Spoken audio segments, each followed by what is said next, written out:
Hello, and the topic for our last video related to cells are going to be cell junctions.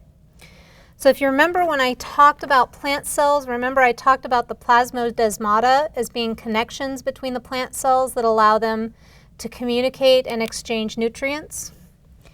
What I didn't tell you in that video is that eukaryotic cells are going to have some junctions as well. And those are going to, ooh, squeaky marker.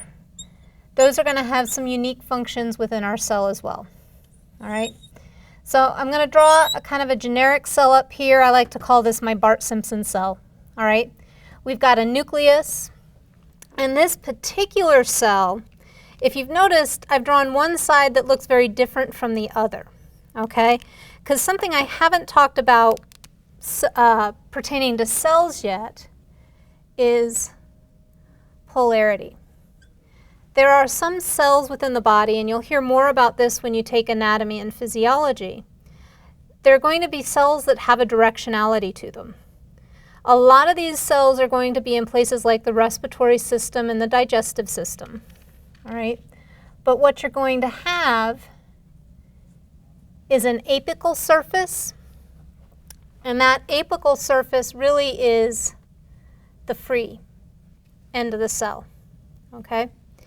And then you're going to have a basal surface, and that basal surface is going to be connected to something, all right? And typically what that basal surface is connected to is called either a basement membrane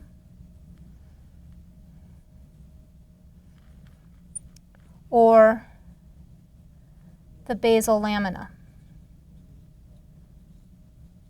Okay? So it just means that one end of the cell is attached to something, the other end of the cell is not attached to something. Okay? And there are going to be specialized structures within the cell that will hold those cells to the basement membrane. All right? So those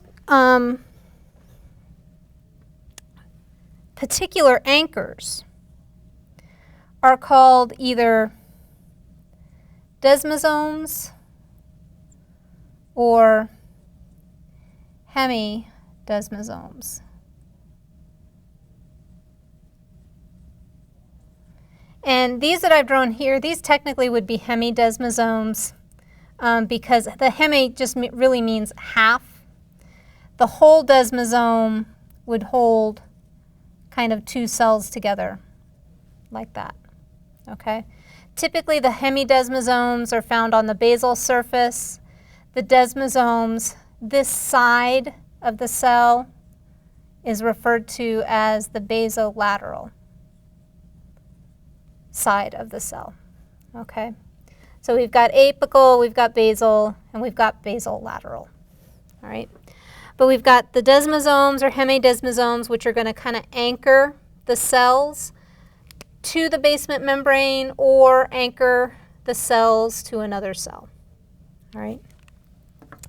You will also have, to kind of keep the cells together, a connection at the apical surface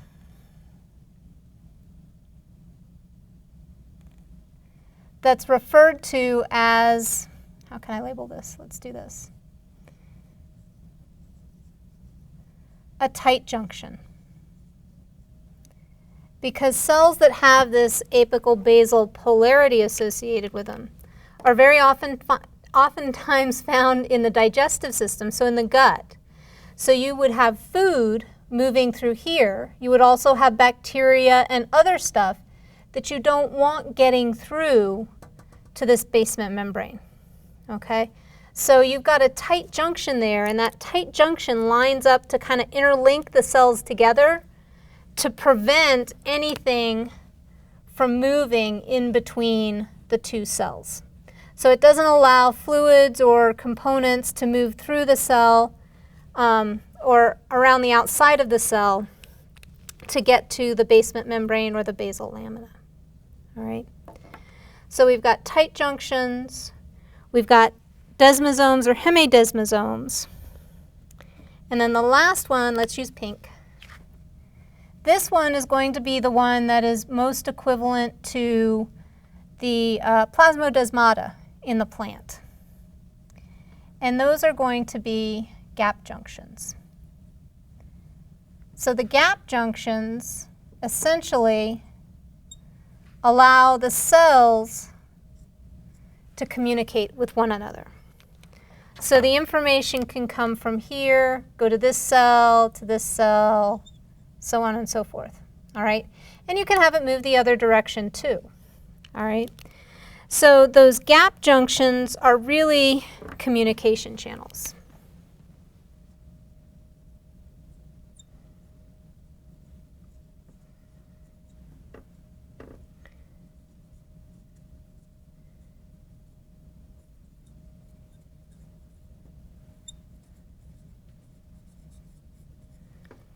So it allows information to flow between the cells.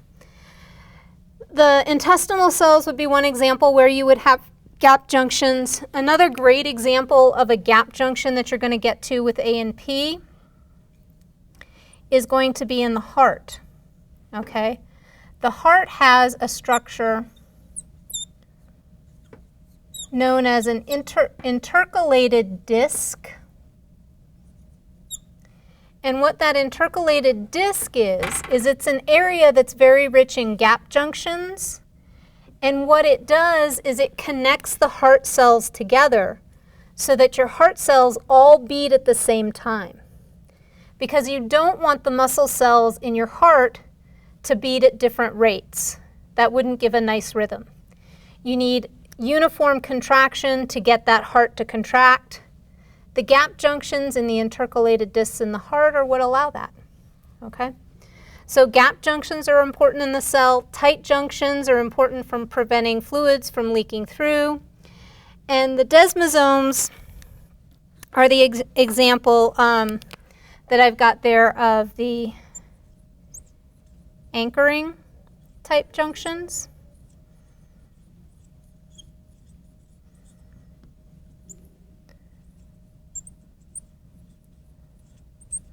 Those are going to be your Desmos Ohms and Hemi-Desmos Ohms.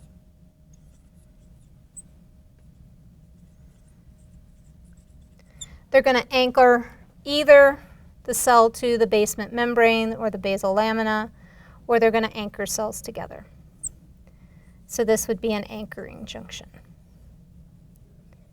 All right?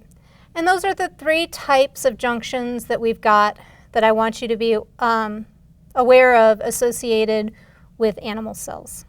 All right. Hopefully that makes sense. If you have any questions about anything related to cells, please let me know. Thank you for your attention.